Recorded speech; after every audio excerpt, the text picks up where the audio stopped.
Good morning বন্ধুরা, আর শুভ সকাল জানিয়ে আজকে ভিডিওটা শুরু করছি। আমি এখন বাপের বাড়ি এসেছি, কয়েকদিন হলো, 2-3 দিন। ওখান থেকে আমার ডিউটিটা করতেই হবে। আমাদের তো ডিউটিতে ছুটি নেই, যেহেতু ডেঙ্গির কাজ করি আমরা। এই যে বেরিয়েছি যাব বলে, সকাল সকাল বেরিয়ে পড়েছি, সাইকেলে করেই যাই। যাব বলে সাইকেলটা এনেছি, যেন ভেতরে গ্রামে ঢুকতে হয়। এই যাচ্ছি, অনেকটা হয় 45 মিনিট লাগেনি, 40 মিনিটে প্রায় পৌঁছে যাই। বেরিয়েছি সকাল সকাল, প্রায় অর্ধেক রাস্তা চলে এসেছি। রোড দিয়ে যাচ্ছি, এবার পাড়ার ভেতরে ঢুকবো।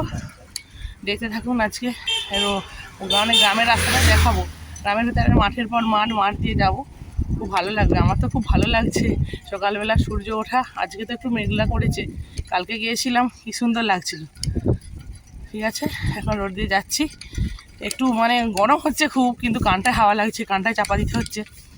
প্রায় এসে গেছেছি, এবার পাড়ার ভিতরে ঢুকে যাব।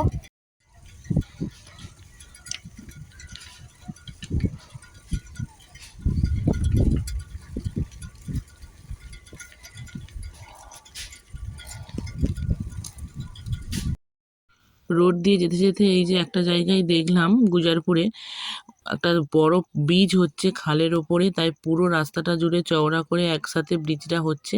তাই এদিক দিয়ে যাওয়া যাচ্ছে না, সাইড দিয়ে রাস্তা করা হয়েছে, বাস যাচ্ছে বলে আমি দাঁড়িয়ে পড়েছি। ব্রিজটা খুব ভালো মতো মজবুত করে হচ্ছে, অনেক দোকানদানি ভেঙে দিয়েছে। এটা ব্রিজটা হলে খুব ভালোই হবে। এখান দিয়ে বড় রাস্তা হয়েছে তো, গাদিয়ারা থেকে বাগনান পর্যন্ত, ওই জন্য সাইড থেকে অনেক জায়গা নিয়ে রাস্তাটা হয়েছে। সাইড দিয়ে দেখুন কিভাবে আমি বেঁকে বেঁকে যাচ্ছি, ভয় লাগছে, কোথাও টলটল করছে, গাড়ি ঘোড়া যাচ্ছে তো।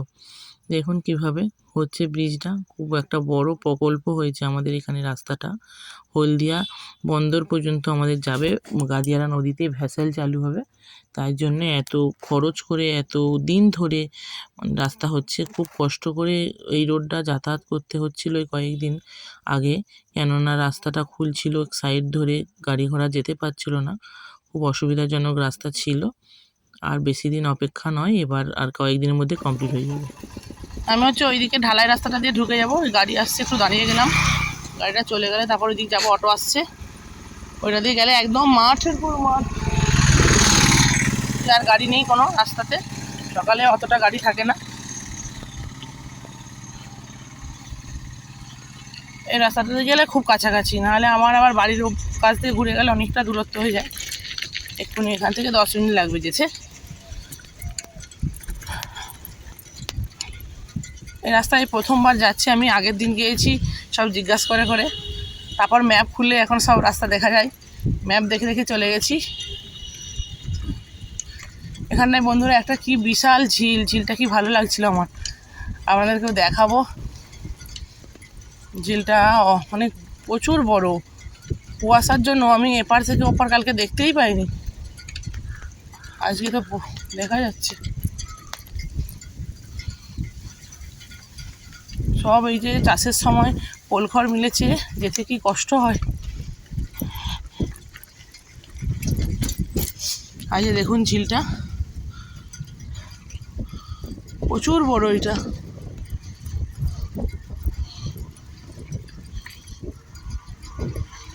প্রায় 15 এখানটাতে গেট, নদীর মতো লাগছে, পুরো পুরো সেপারটা বোঝা যায়নি।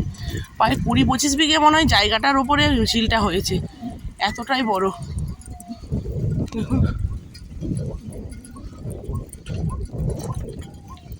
প্রচুর বড় ঝিলটা।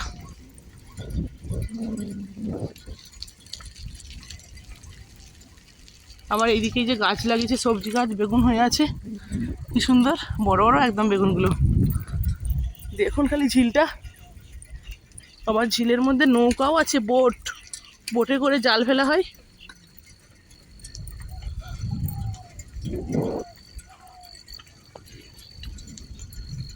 এবার থেকে আর দেখা যাবে না, আর দেখাতে পারবো না, যে রাস্তা দিয়ে চলে যাব।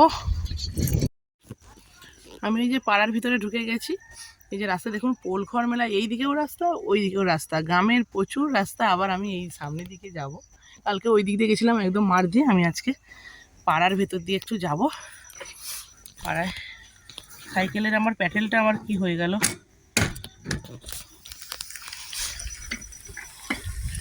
এই যে পাড়ার ভিতরে ঢুকে পড়েছি, আর এত পোলখড় মেলা, দেখুন, মানে যেতেই পাচ্ছি না, খুবই জোরে ব্যাটেল করে আমাকে যেতে হচ্ছে।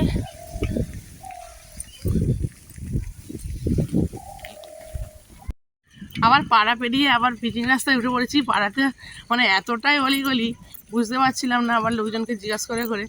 এই পিচিং রাস্তাটা পাড়ার ভেতরে পিচিং রাস্তা, এটা বাস চলে না, এই চওড়া রাস্তা। এখানে আবার কি 15 নালা দেখাচ্ছে, দেখি কি সেটা আমি বুঝতে পারছি না। ম্যাপে দেখাচ্ছে 15 নালা। এটা মাঠের মধ্যে দিয়ে যাচ্ছে, এই যে দেখুন এইদিকেও জমি, নালা আছে এই যে এখান দিয়ে, আর এদিকেও এই যে জমি।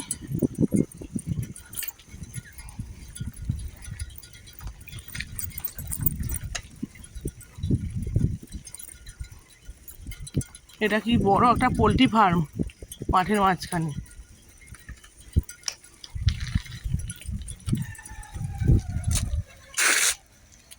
মনে হচ্ছে এগিয়ে পড়েছি, এই দিক দিয়ে যেতে হবে। পাড়ার ভিতরে ঢুকে পড়েছি, ইটের রাস্তা দিয়ে যেতে হবে, নিচে নিচে যাচ্ছি সাইকেল নিয়ে। আর এখানে গরু প্রচুর। আর বন্ধুরা, অদিনে আমি 2টো গাছে তাল দেখলাম, মাঠ দিয়ে যাচ্ছিলাম।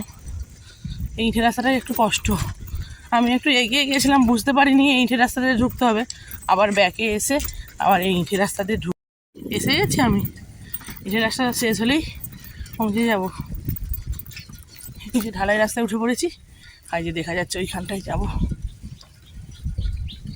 অনেকটা ঘুরে ঘুরে আসলাম, প্রায় 40-45 মিনিট লেগেই গেল সাইকেল জার্নি করে। আর আমার মতো কে কে সাইকেল জার্নি করেন একটু কমেন্ট করে জানাবেন। আমার তো প্রতিদিনই সাইকেল ছাড়া হবে না, সাইকেলই আমার বন্ধু। গ্রামের ভেতর দিয়ে যেতে যেতে একটা কাছে দিদির বাড়ি ছিল, দিদির বাড়ি ঢুকে পড়েছি। দেখুন খালি দিদিদের কত মুরগি, এত মুরগি আমার ভালো লাগছে। প্রচুর ডিম দেয়, প্রতিদিনই মনে 15-20টা করে ডিম দেয়। মানে একদম দেশি পিওর মুরগিগুলো ছাড়া আছে, উঠানের মধ্যে খেলা করছে। ওরা ডিম দেয় যেহেতু একটু ছাড়তে হবে, তাই ছাড়া। ভালো লাগছে। লেবু গাছ একটা হয়েছে এখানটায়, দেখুন লেবু গাছটা প্রায় উঠানে টাবা লেবুর গাছ, সেই প্রচুর হয় নাকি লেবু গাছটাতে লেবু। সেই লেবু গাছের গোড়াতেই মুরগগুলো চড়ছে। এটা হচ্ছে মুরগির ঘর, একটা মানে থাকার রুমের মধ্যেই মুরগি রাখা হয়, এত মুরগি। আমি গিয়ে দেখছিলাম একটা ডিম পড়ে আছে, ডিম গুড়ালাম, ডিম গুড়াতে কি ভালো লাগে।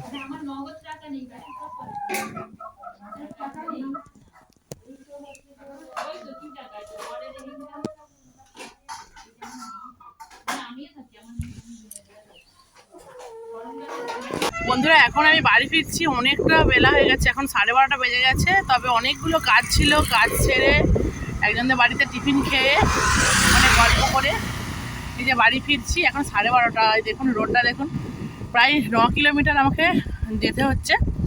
তখনও গেছিলাম, তখন একটু কম হবে, আবার পাড়ার ভিতর দিয়ে একটু দূরে আবার যেতে হয়েছিল।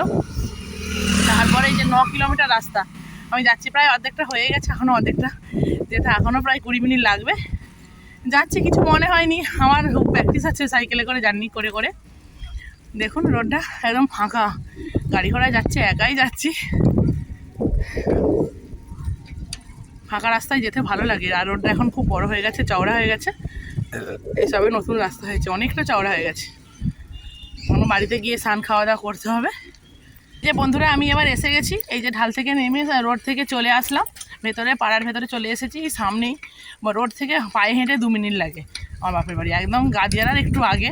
শ্যামপুর থেকে গাদিয়ারা প্রায় 9 কিলোমিটার রাস্তা, ওই 9 কিলোমিটার জার্নি করে আজকে আসলাম।